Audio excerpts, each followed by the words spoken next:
الحمدللہ رب العالمین والصلاة والسلام علی رسولہ الکریم۔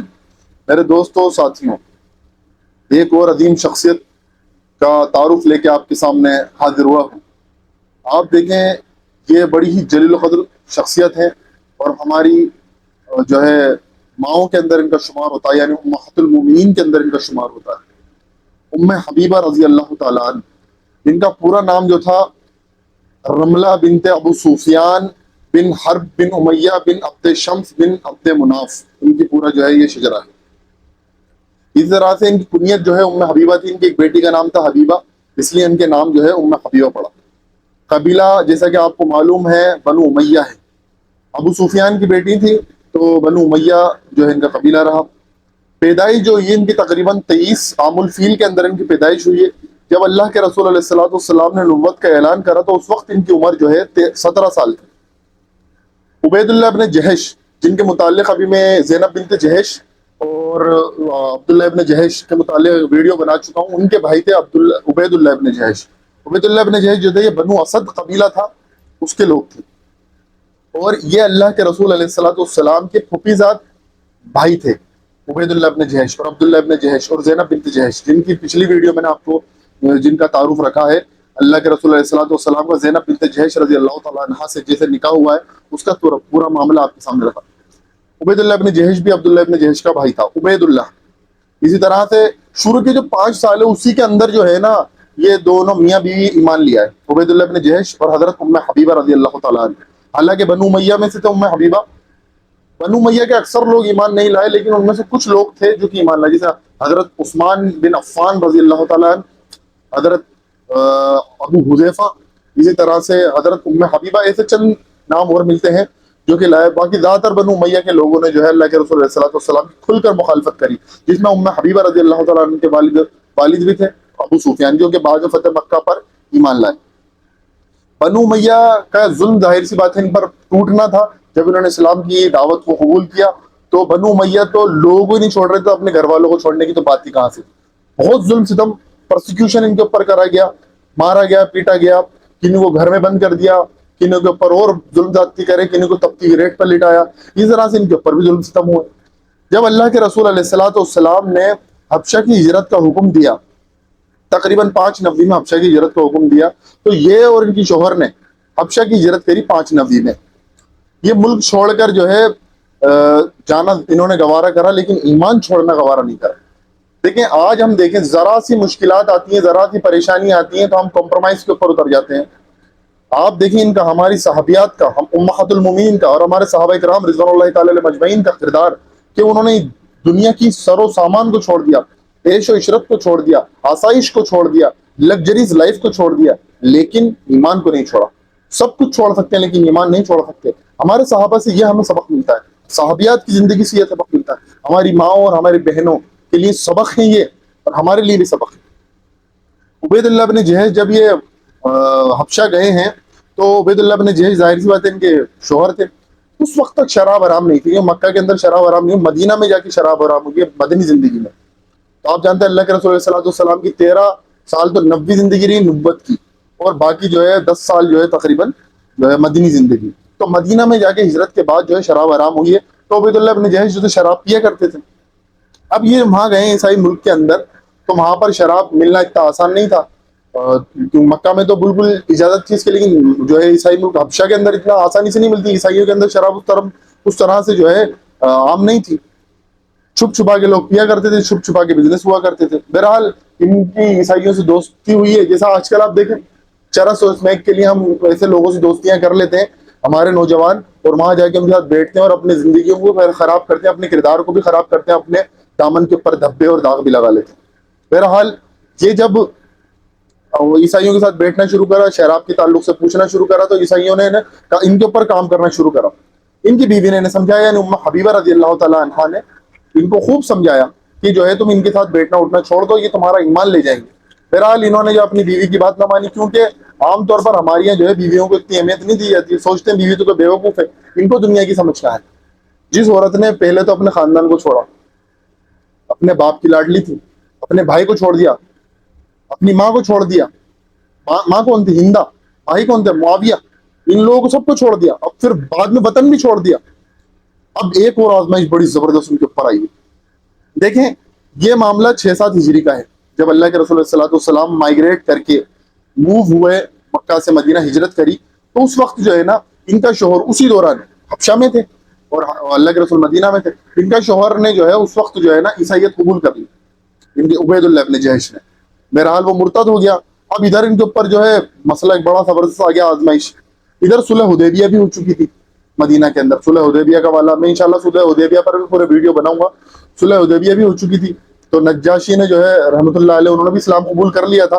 تو ان کو جو ہے ان کے اوپر آزمائش ہے کہ مرتد جو ہے اب اس سے تو نکاح نہیں رہ سکتا, نکاح ٹوٹ گیا. انہوں نے اپنے شوہر کو کہہ دیا کہ میں اپنے باپ کو, اپنے بھائیوں کو, اپنی ماں کو, اپنے وطن کو چھوڑ سکتی ہوں, اپنے شوہر کو بھی چھوڑ سکتی ہوں, ایمان کے لیے ہر چیز چھوڑ دیں گے, ایمان نہیں جائے گا. ایمان سب سے بڑی چیز ہے.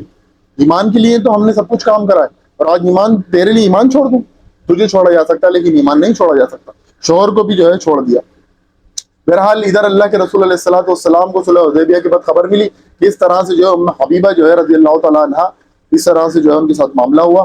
اللہ کے رسول علیہ الصلوۃ والسلام نے عمر بن امیہ زمری رضی اللہ تعالیٰ عنہ کے ساتھ پیغام بھیجا حبشہ, نجاشی, اسما نجاشی رحمۃ اللہ علیہ کے پاس, کیونکہ وہ ان کو رحمۃ اللہ علیہ اس لیے کہتے ہیں, صحابہ کے اندر شمار نہیں ہوتا ان کا.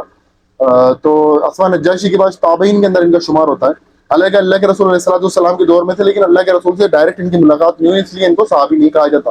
صحابی کی ڈیفینیشن آپ جانتے ہیں کہ صحابی جو اللہ کے رسول علیہ الصلوۃ والسلام کی بارگاہ میں تربیت میں رہے ہوں ان کو صحابہ کہا جاتا ہے. یعنی ایک بار دیکھا ہو اور اسی حالت پر, اسی ایمان کی حالت میں وہ مر گئے ہوں, ان کو صحابی کہا جاتا ہے. تابعی اس کو کہا جاتا ہے جس نے صحابہ کو دیکھا. تو عمر بن امیہ ضمیر رضی اللہ تعالیٰ عنہ کو اللہ کے رسول علیہ الصلوۃ والسلام نے اسما نجاشی کے پاس بھیجا رحمۃ اللہ علیہ کے پاس. اسما نجاشی نے ابراہا نام تھی, ایک ابراہا تو وہ تھا جس نے خانہ کعبہ پہ چڑھائی کری, وہ جس میں سورہ فیل کے اندر بھی واقع آتا ہے الم تر کیف فعل ربک باصحاب الفیل. اور دوسرا یہ ابراہا ایک نام کی عورت تھی, کیونکہ ڈائریکٹ تو نہیں جا سکتے تھے, پردے کا بھی حکم آ چکا تھا, تو اپنے جو ہے ایک لونڈی کو بھیجا ابراہا نام کی, اس کو بھیجا. ان کو جب ادھر بھیجا تو وہ ان کے پاس آئی, انہوں نے فوراً قبول کرا. اللہ کے رسول علیہ الصلوۃ والسلام کی زوجہ بننے کے لیے کون تیار نہیں ہوئی, تو انہوں نے فوراً قبول کرا اور اپنے ہاتھ میں جو کڑے پہن رکھے تھے وہ اتار کے جو ہے اتنی خوشی میں اس کو کنگن گفٹ کر دیے. خالد بن سعید جو تھے یہ وکیل بنے ان کے نکاح کے, اور جو نکاح جنہوں نے پڑھایا, نکاح خطبہ دیا اور نکاح جنہوں نے پڑھایا وہ تھے اسما نجاشی رحمۃ اللہ علیہ. اور انہوں نے ہی اللہ کے رسول علیہ الصلوۃ والسلام کی طرف سے اپنے پاس سے 400 دینار دیے, درہم نہیں, درہم چاندی کے سکے ہوتے تھے, دینار دیے سونے کے سکے 400 دینار. جعفر طیار اللہ کے رسول اللہ صلی اللہ علیہ وسلم کے ایک طرح سے کزن بردر تھے, حضرت علی کے جو ہے بھائی تھے جعفر طیار, جعفر بن ابی طالب, وہ بھی وہاں موجود تھے. نکاح کے بعد اسما نجاشی رحمۃ اللہ علیہ نے کہا کہ سب لوگ یہیں بیٹھو, نکاح کے بعد کھانا کھانا, اور یہ نبیوں کی سنت ہے. تو اس پر بھی انشاءاللہ کبھی ویڈیو بنائیں گے کہ نبیوں کی سنت کون سا ہے, ولیمہ ہے, نکاح کا کھانا ہے, وہ بہرحال ایک الگ بحث ہو جاتی ہے. تو پھر ان کو جہاز میں بٹھا کے, اچھے سے خوبصورت سے اور بڑھیا جہاز کے اندر بٹھا کے ان کو روانہ کر دیا مدینہ کی طرف. اسی وقت یہ روانہ ہوئے ہیں. جب یہ مدینہ پہنچے ہیں تو رسول اکرم صلی اللہ علیہ وآلہ وسلم جو ہے خیبر لڑنے کے لیے گئے ہوئے تھے, خیبر لڑنے کے لیے گئے ہوئے تھے. اور جب اللہ کے رسول لوٹے ہیں تو ان کو دیکھا ہے, اور خیبر کے موقع پر اللہ کے رسول صلی اللہ علیہ وسلم نے جعفر طیار رضی اللہ تعالیٰ عنہ کو دیکھا, اور ان کو دیکھ کے کہا جب وہاں سے لوٹے ہیں تو انہوں نے اللہ کے رسول یہ کہہ رہے تھے, میں اندازہ نہیں لگا سکتا اس بات کا کہ مجھے خیبر فتح ہونے کی زیادہ خوشی ہے یا جعفر طیار کے آنے کی زیادہ خوشی ہے. جعفر طیار گیا, ام حبیبہ سے اللہ کے رسول صلی اللہ علیہ وسلم کا نکاح تھا, آپ امہات المومنین میں گنی جانے لگی. ایک واقعہ اور آپ کے سامنے بیان کر دوں. 6 میں صلح حدیبیہ جو ہوا تو 6 ہجری کے اندر, اس کے بعد یہ ہوا کہ قریش کا ایک حلیف قبیلہ تھا بنو بکر. تو قریش کے کچھ لوگوں نے بنو بکر کے ساتھ مل کے بنو خزاع قبیلہ تھا جو اللہ کے رسول صلی اللہ علیہ وسلم کا اور مدینہ کا اور مسلمانوں کا حلیف قبیلہ تھا, تو اس کے اوپر کچھ چڑھائی کر دی. تو اس وجہ سے جو ہے ڈیٹیل واقعہ انشاءاللہ کبھی صلح حدیبیہ کے ویڈیو میں آئے گا, جہاں بیان کرنا جو ہے وقت بہت لگ جائے گا. تو وہ انہوں نے ہم پر حملہ کرا, تو اس سے وجہ سے کیا ہوا, صلح حدیبیہ ٹوٹ گئی. اب ادھر کیا ہوا, ابو سفیان جو ہے وہ بہرحال اس کو لگا کہ مسئلہ بڑھ گیا. ابو سفیان جو ہے بھاگا آیا مدینہ.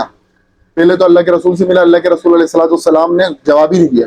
کئی دفعہ پوچھا, اللہ کے رسول نے کوئی جواب نہیں دیا. کہا ہمارے لوگ نہیں تھے, ہمارے ہی نہیں تھے, 10 باتیں بنائی, اللہ کے رسول نے جواب نہیں. ابو بکر کے پاس گئے, عمر کے پاس گئے, انہوں نے کوئی جواب نہیں دیا. علی کے پاس گئے رضی اللہ تعالیٰ, علی نے کہا کیا کرو, مسجد میں اعلان کر دو, ہم سے کیوں پیچھے پڑ رہے ہو. بہرحال انہوں نے بھی کوئی فائدہ نہیں ہوا. ان کا مسجد میں اعلان کرنے کو فائدہ نہیں تو ہے تو کچھ بھی نہیں, لیکن تم پیچھے پڑ رہے ہو تو کیا کریں. بہرحال پھر یہ اپنی بیٹی ام حبیبہ کے پاس گئے کہ ان کو لگا کہ میری بیٹی جو ہے اللہ کے رسول صلی اللہ علیہ وسلم کی جو ہے بیوی ہے, تو ہو سکتا ہے یہ کوئی سفارش کرے. تو اپنی بیوی کے بعد دیکھیں, یہ ہے ایمانی غیرت. ایمانی غیرت. ہماری لڑکیاں, ہماری نوجوان لڑکیاں جاب کے خاطر, پڑھائی کے خاطر اپنے جو ہے اسلام کو بیچ دیتی ہیں, برقع اتار کے اور حجاب اتار کے پھینک دیتی ہیں, لیکن یہ ایمانی غیرت.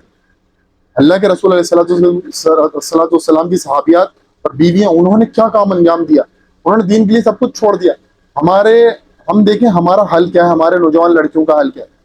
غیر مسلم لڑکیوں نے پھنساتے ہیں اور اپنے باپ کو پیٹ دکھا کے اور اپنے خاندان کو پیٹ دکھا کے وہ چلی جاتی ہیں غیر مسلم لڑکوں کے ساتھ. اور اللہ کے رسول علیہ السلام کی صحابیات اور بیویاں, انہوں نے کیا کام انجام دیا آپ دیکھیں. ابو سفیان جب ان کے گھر پہ گیا, ابھی تک ایمان نہیں قبول کرا ابو سفیان نے, فتح مکہ پر ایمان قبول کریں گے, تو بیوی کے پاس, بیٹی کے پاس گیا ہے, تو بیٹی نے کہا کہ اب رک جائیں ابو. بستر پہ بیٹھنے لگے تو ابو رک جائیں. اللہ کے رسول کا بستر ہٹا دیا. تو بڑی حیرت سے اس نے کہا کیا میں اس بستر کے لائق نہیں ہوں, یہ بستر میرے لائق نہیں. نے کہا یہ آپ اس بستر کے لائق نہیں ہے, اللہ کے رسول علیہ الصلوۃ والسلام کا بستر ہے, اور یہ میرے رسول کا, میرے شوہر کا بھی بستر ہے. اس پر آپ جیسے نجس مشرک آدمی نہیں بیٹھ سکتا. وہ بہرحال غصے میں اٹھا اور کہا کہ تو بہت بگڑ گئی ہے ایمان لانے کے بعد.